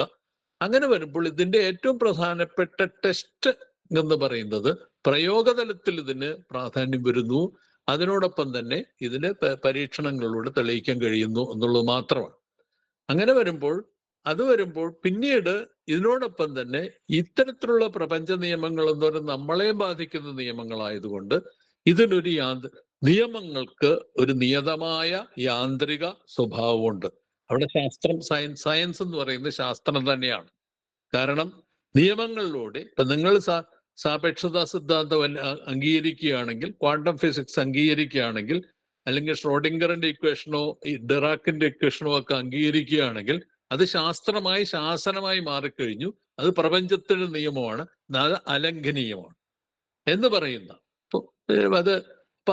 അത് നമ്മൾ അംഗീകരിക്കേണ്ടി വരും എന്ന് പറയുന്ന ഒരു തരത്തിലുള്ള യാന്ത്രിക ഭൗതികവാദം രണ്ടാമത്തെ രീതിയാണ്. നമുക്കിപ്പോ കുണ്ണിനെ പറ്റി പറഞ്ഞ പോലെ ഇപ്പോൾ നമുക്കിവിടെ ഡാനിയൽ ഡെന്നറ്റിനെയോ റിച്ചർഡ് ഡോക്കിൻസിനെയോ അതുപോലെയുള്ള ആളുകളൊക്കെ തന്നെ നമ്മൾ പരിശോധിച്ചു കഴിഞ്ഞാൽ രണ്ടാമത്തെ വാദം അവരുടെ നിലപാടുകളിൽ അതിശക്തമായിട്ട് കാണാനായിട്ട് കഴിയും. വീണ്ടും നമുക്ക് ഈ അടുത്ത കാലത്ത് ഈ യാന്ത്രിക ഭൗതികവാദം ഏറ്റവും ശക്തമായിട്ട് കാണാൻ കഴിയുന്നത് നമ്മളുടെ നിർമ്മിത ബുദ്ധിയുടെ സ്പോക്സ്മെനിലാണ്. അവര് ഈ അതിശക്തമായിട്ട് തന്നെ ഈ വാദം ഉന്നയിക്കുന്ന ആളുകളാണ്. കാരണം അവര് പറയുന്നത് പ്രപഞ്ചത്തിന്റെ ചലന നിയമങ്ങൾ തന്നെയാണ് ജീവന്റെ ചലന നിയമങ്ങളെയും ബാധിക്കുന്നത്. അതുകൊണ്ട് തന്നെ ഇന്റലിജൻസ് അല്ലെങ്കിൽ ബുദ്ധി അടക്കം യഥാർത്ഥത്തിൽ ഇതേ തരത്തിലുള്ള മെക്കാനിക്കൽ ലോസിന് വഴിപ്പെട്ടിരിക്കുന്നു എന്നുള്ളത് കൊണ്ട് തന്നെ നിങ്ങൾക്ക് യഥാർത്ഥത്തിൽ ഇന്റലിജൻസിന് മറ്റു യന്ത്രങ്ങളെ സൃഷ്ടിക്കുന്നത് പോലെ തന്നെ നിങ്ങൾക്കൊരു തീവണ്ടി ഉണ്ടാക്കാമെങ്കിൽ, നിങ്ങൾക്കൊരു എന്താ പറയണ്ടേ, ഒരു ന്യൂക്ലിയർ റിയാക്ടർ ഉണ്ടാക്കാമെങ്കിൽ എന്തുകൊണ്ട് നിങ്ങൾക്കൊരു പൂർണ്ണമായിട്ടുള്ള ഒരു യൂണിവേഴ്സൽ ആൽഗരിതം നമ്മുടെ റോയ് കോഴ്സുവയിലൊക്കെ പറയുന്ന പോലെയുള്ള ഒരു യൂണിവേഴ്സൽ ആൽഗരിതം, അദ്ദേഹത്തിന് മറ്റേ സിംഗുലാരിറ്റി എന്നുള്ള പേരാണ് വിളിക്കുന്നത്. എല്ലാ ബൗദ്ധിക തലങ്ങളെയും നിങ്ങൾക്ക് പൂർണ്ണമായി നിയന്ത്രിക്കാൻ കഴിയുന്ന ഒരു ആത്യന്തികമായ final algorithm which runs the universe. അത് നമ്മൾ പണ്ട് ദൈവത്തെക്കുറിച്ച് പറഞ്ഞ പോലെ തന്നെ ഈ ആൽഗോരിതത്തിന് പ്രപഞ്ചത്തെ ചലിപ്പിക്കാൻ കഴിയും എന്ന് പറയുന്ന അവസ്ഥ വരെ, ഞാൻ പറയുന്നത് തമാശയ്ക്ക് പറയുന്നതല്ല, അത്തരത്തിലുള്ള ഒരു അവസ്ഥ വരെ ഇപ്പോൾ നമുക്ക് എത്തിയിരിക്കുകയാണ്. എന്ന് പറഞ്ഞാൽ യാന്ത്രിക ഭൗതികവാദത്തിന്റെ ഏറ്റവും ശക്തമായ രൂപമാണ്. ഞാൻ പറയുന്ന ഈ വാദങ്ങളൊക്കെ എല്ലാവരും അംഗീകരിക്കുന്നു എന്നല്ല പറഞ്ഞു വന്നത്, പക്ഷെ അത്തരത്തിലുള്ള വാദം നിലനിൽക്കുന്നു എന്നുള്ളത് മാത്രമേ ഞാനിവിടെ സൂചിപ്പിക്കുന്നുള്ളൂ.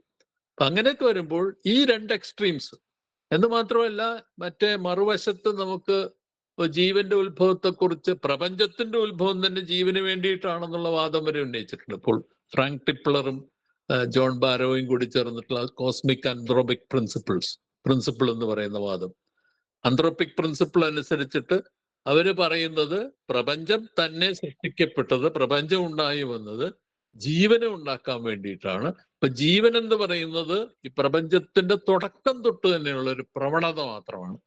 ഒരു ഫിസിക്കലായിട്ടുള്ള ഒരു പ്രവണത മാത്രമാണ് ഇപ്പോൾ ജീവനായിട്ട് മാറിയിരിക്കുന്നത് എന്ന് പറയുന്ന ടിപ്ലറിന്റെ വാദമുണ്ട്. ടിപ്ലർ അടുത്ത കാലത്ത് അദ്ദേഹം വീണ്ടും ഒരു പുസ്തകം എഴുതി, ബാരോപ്പ എന്ന് മാറിയിട്ടുണ്ടെന്ന് തോന്നുന്നു. ടിപ്ലർ അടുത്ത കാലത്ത് വീണ്ടും ഒരു പുസ്തകം എഴുതി. അദ്ദേഹം പറയുന്നത്, അദ്ദേഹം വളരെ ഇൻട്രസ്റ്റിംഗ് ആയിട്ടുള്ള ഒരു തിയറി ഇപ്പോൾ അവതരിപ്പിച്ചിരിക്കുകയാണ്. അതായത് നമുക്ക് ചുറ്റും കാണുന്ന അജൈവ പ്രപഞ്ചം ജൈവമായിക്കൊണ്ടിരിക്കുകയാണ് എന്ന് പറയുന്ന വാദമാണ്. നമ്മൾ ചുറ്റും കാണുന്ന അജൈവ പ്രപഞ്ചം, അജൈവ പ്രപഞ്ചം എന്ന് വിളിക്കുന്നത് ജീവനല്ലാത്ത മറ്റു ഭാഗങ്ങൾ, പ്രപഞ്ചം എന്ന് പറയുന്നത് ക്രമേണ പതുക്കെ പതുക്കെയായിട്ട് ജൈവമായിക്കൊണ്ടിരിക്കുകയാണ് എന്നാണ് ടിപ്ലർ ഇപ്പോൾ വാദിക്കുന്നത്. ഈ വാദം ഇതിന് വളരെയധികം പിന്തുണക്കാരുണ്ട്. ഇപ്പോൾ വളരെയധികം ആളുകൾ ഈ വാദത്തിനെ പിന്തുണയ്ക്കുന്ന ആളുകളുണ്ട്. അപ്പൊ അങ്ങനെയൊക്കെ വരുമ്പോൾ നമുക്ക് ഈ രണ്ട് തരത്തിലുള്ള വാദഗതികൾ എന്ന് പറഞ്ഞാൽ, പഴയ രീതി പറയുകയാണെങ്കിൽ ഒരു ആധ്യാത്മികവാദവും ഭൗതികവാദവും തമ്മിൽ നടന്ന പണ്ട് കാലത്ത് തൊട്ട് തന്നെ ഡിബേറ്റിന്റെ പുതിയ രൂപങ്ങൾ നമുക്ക് വീണ്ടും പ്രത്യക്ഷപ്പെടുന്നത് കാണാനായിട്ട് സാധിക്കും. അതിന്റെ കാരണം, അതിന്റെ പ്രധാനപ്പെട്ട കാരണങ്ങളൊന്നും നമ്മളുടെ ഇപ്പോഴത്തെ ഫിസിക്സിന്റെയും, ഞാൻ ബയോളജിയെ കുറിച്ച് അധികം സംസാരിച്ചിട്ടില്ല, വേണമെങ്കിൽ പറയാവുന്നതാണ്, പക്ഷേ നമുക്ക് സമയക്കുറവുള്ളതുകൊണ്ട് ഞാൻ അതിലേക്ക് അത് നീങ്ങുന്നില്ല. പക്ഷേ ഈ ഫിസിക്സിന്റെ ഇപ്പോഴത്തെ നമ്മളെ പ്രപഞ്ച സിദ്ധാന്തങ്ങളുടെ അടിസ്ഥാനത്തിൽ വീണ്ടും അതിനെ എങ്ങനെ ഇവയെ ഇന്റർപ്രറ്റ് ചെയ്യണം എന്നുള്ള ചോദ്യം, ആ ചോദ്യം എന്ന് പറയുന്നത് വീണ്ടും ചോദിച്ചുകൊണ്ടിരിക്കുന്ന ഒരു അവസ്ഥയാണ് ഇപ്പോൾ. ഇതിന്റെ ഫലമായിട്ട് ഇതിൽ നിന്ന് ഇങ്ങനെയുള്ള ഡിബേറ്റ് നടക്കുമ്പോഴാണ് മറ്റൊരു പ്രവണതയും നമുക്ക് കാണാൻ കഴിയും. അതിന് ടെക്നോളജിസം എന്ന് വേണമെങ്കിൽ പേര് വിളിക്കാൻ കഴിയുന്ന ഒരു പ്രവണതയാണ്. എന്ന് പറഞ്ഞ് നിങ്ങൾ ഇതിനെപ്പറ്റിയൊന്നും ബോധറിയേണ്ട കാര്യമില്ല. നമുക്ക് ഇപ്പൊ ക്വാണ്ടം ഫിസിക്സിനെ കുറിച്ചും അതിന്റെ സൂക്ഷ്മതലങ്ങളിൽ നടക്കുന്ന ഡിബേറ്റുകളെ കുറിച്ചും അത് സൃഷ്ടിക്കുന്ന പ്രപഞ്ച സങ്കല്പങ്ങളെ കുറിച്ചും നിങ്ങളിപ്പോൾ ബോധറിയേണ്ട കാര്യമൊന്നുമില്ല. അതിന് പകരം ഈ ക്വാണ്ട എന്ന് പറയുന്നത് വളരെ ഫലപ്രദമായിട്ട് കമ്പ്യൂട്ടറുകൾ നിർമ്മിക്കാൻ കഴിയുന്ന ഒരു സംഗതിയാണ്. അതുകൊണ്ട് ക്വാണ്ടം കമ്പ്യൂട്ടറുകൾ നിർമ്മിക്കുക, അതിൽ തൃപ്തി അടയുക, മറ്റേ ക്വാണ്ടം ഫിസിക്സിനെ മറന്നേക്കുക എന്ന് പറയുന്ന നിലപാട് ഇപ്പോൾ വളരെ ശക്തമാണ്. ഇത് ഏറ്റവും കൃത്യമായിട്ട് നമുക്ക് കാണാൻ കഴിയുന്നത് വളരെ കൃത്യമായിട്ടുള്ള, ഞാൻ മുമ്പ് പറഞ്ഞുള്ള സൂക്ഷ്മകണങ്ങളുടെ പ്രവർത്തനം സംബന്ധിച്ചിട്ടുള്ള വളരെ ഗൗരവമേറിയ ചില പ്രശ്നങ്ങളാണ് യഥാർത്ഥത്തിൽ സൂപ്പർ കണ്ടക്ടിവിറ്റി എന്ന് പറയുന്നതിലേക്ക് കഴിഞ്ഞത്. നാനോ പാർട്ടിക്കിൾസിന്റെ തലത്തെക്കുറിച്ച് ചർച്ച ചെയ്യുന്നത്, ഈ സൂപ്പർ കണ്ടക്ടിവിറ്റി നാനോ പാർട്ടിക്കിൾസിനെയും യഥാർത്ഥത്തിൽ നമ്മുടെ ഇടയിൽ ചർച്ച ചെയ്യുന്നത് അത് ഈ സയൻസ് ഉദ്ദേശിക്കുന്ന രീതിയിലുള്ള സൂക്ഷ്മകലങ്ങളുടെ പ്രവർത്തനത്തിന്റെ അടിസ്ഥാനത്തിലേ അല്ല എന്ന് നമുക്കറിയാം. നമ്മളെ സംബന്ധിച്ചിടത്തോളം അത് ഒരു ടെക്നോളജിക്കൽ ടൂൾ മാത്രമാണ്. നമ്മളൊരു പക്ഷേ നമ്മളെയൊക്കെ തന്നെ നന്നാക്കാൻ കഴിയുന്ന, മുമ്പ് ഞാൻ ഇവിടെ സൂചിപ്പിച്ച പോലെ യൂണിവേഴ്സൽ ആൽഗരിതത്തിന്റെ അന്വേഷണം എങ്ങനെയാണ് എഐയിലേക്ക് എത്തിക്കുക എന്ന് പറയുന്ന ആ ഒരു സംഗതിയെ കുറിച്ചുള്ള ചർച്ച പോലുള്ള ചർച്ചയാണ് നമുക്കിവിടെ നാനോ ടെക്നോളജിയെ കുറിച്ചും അതുപോലെ തന്നെ ബയോടെക്നോളജിയെ കുറിച്ചും ക്വാണ്ടം കമ്പ്യൂട്ടറുകളെ കുറിച്ചും ഒക്കെ തന്നെ ഇപ്പൊ നടന്നുകൊണ്ടിരിക്കും. എന്ന് പറഞ്ഞു കഴിഞ്ഞാൽ എന്താണ് നടക്കുന്നതെന്ന് ആർക്കും മനസ്സിലായിട്ടില്ല.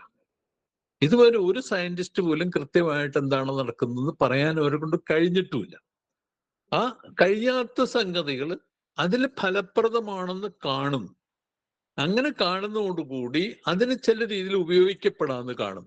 അതിനെ ഉപയോഗിച്ച് കാശുണ്ടാക്കുക എന്നുള്ളൊരവസ്ഥയിലേക്ക് എത്തുന്ന ഒരു രീതി കൂടി ഇപ്പോൾ വളർന്നുകൊണ്ടിരിക്കുക. അത് വളരെ എന്ന് പറഞ്ഞാൽ പ്രാഗ്മാറ്റിസം എന്നൊക്കെ പറയുന്ന പഴയൊരു ഫിലോസഫിയുടെ നിങ്ങളെ ആരായാലും എന്താ, നമുക്ക് സംഗതി ഉപയോഗിച്ച് നമുക്ക് വല്ല കാശ് കിട്ടിയാൽ പോരെ എന്നുള്ളൊരവസ്ഥ വരെ ഇപ്പോൾ അത് എത്തിച്ചേർന്നിരിക്കുകയാണ്.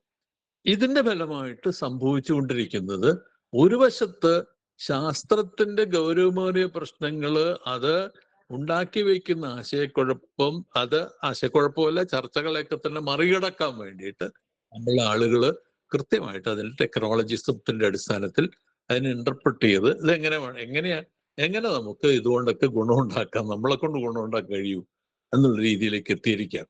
ഇതാണ് ഒരു പക്ഷേ ഏറ്റവും വലിയ അപകടമായിട്ട് മാറിക്കൊണ്ടിരിക്കുന്നത് എന്നുള്ളതാണ് ഏറ്റവും അവസാനമായിട്ട് സൂചിപ്പിക്കാനുള്ളത്. ഇനി ഒറ്റ കാര്യം കൂടി പറഞ്ഞ് ഇനി ഇതിനെ എങ്ങനെ കാണാം എന്നുള്ള ചോദ്യം, അതില് ഞാനിവിടെ രണ്ട് സിദ്ധാന്തങ്ങൾ തമ്മിൽ ഞാനതിനെ വിളിക്കുന്ന പേര് അതുകൂടി പറഞ്ഞ് അവസാനിപ്പിക്കാം.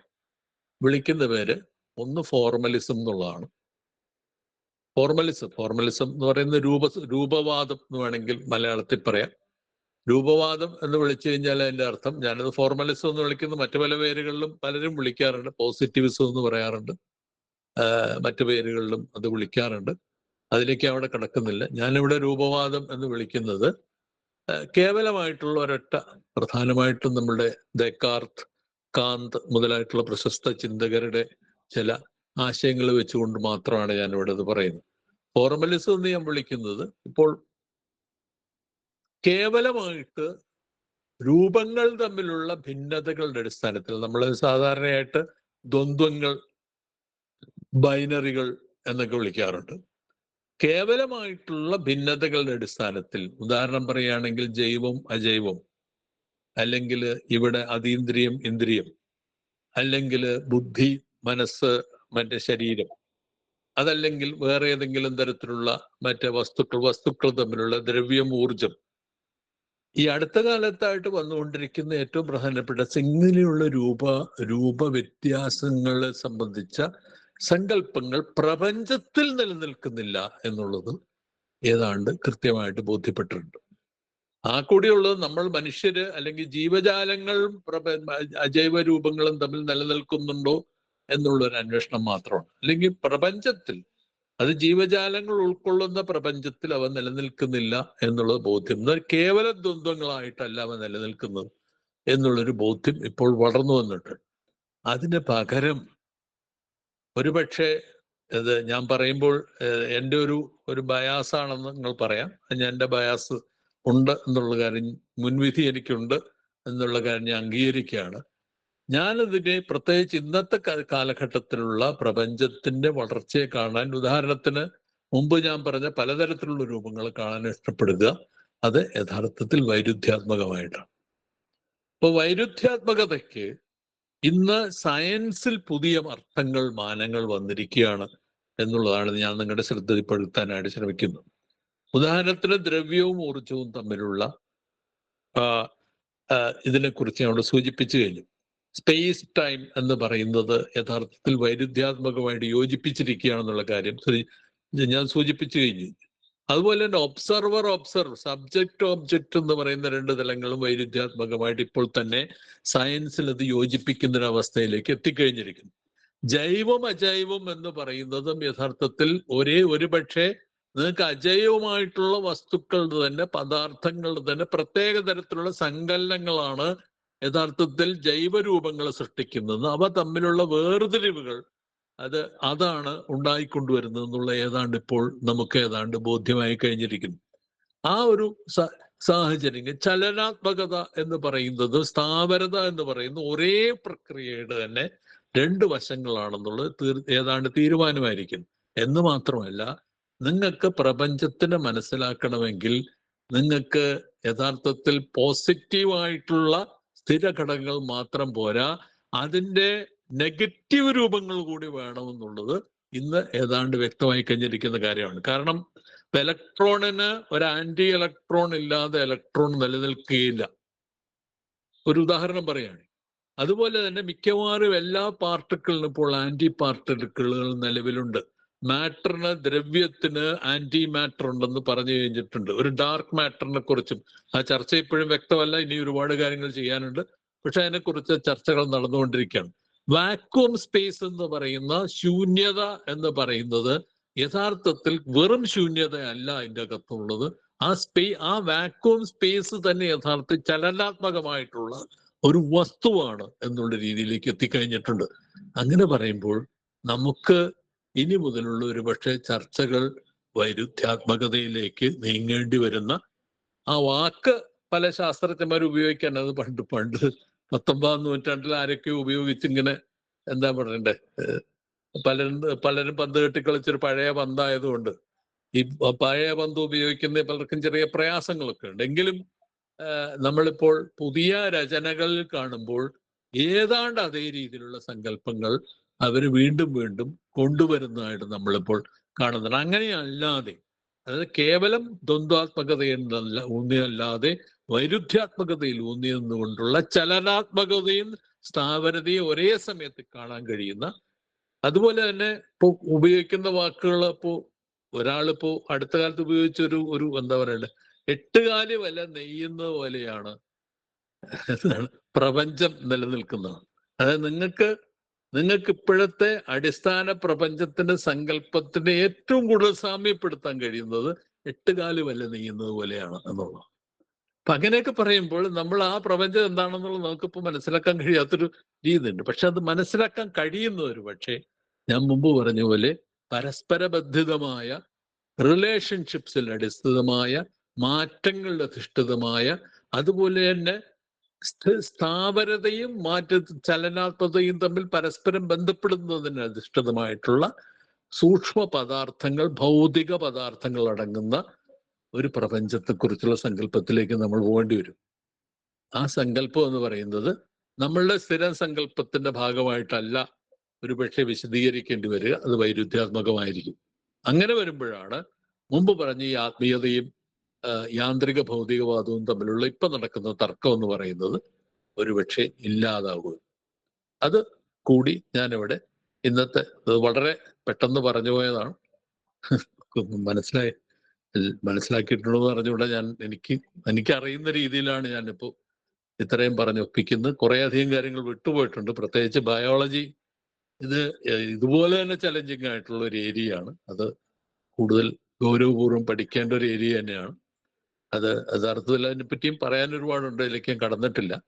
പക്ഷെ ഇത്രയും ഒരു പൊതു ധാരണ ഇന്ന് നടക്കുന്ന ഡിബേറ്റുകൾ എന്താണെന്ന് മനസ്സിലാക്കി തരാനുള്ള ഒരു പൊതുധാരണ ഇവിടെ വയ്ക്കുകയാണ് ഇവിടെ ചെയ്യുന്നത്.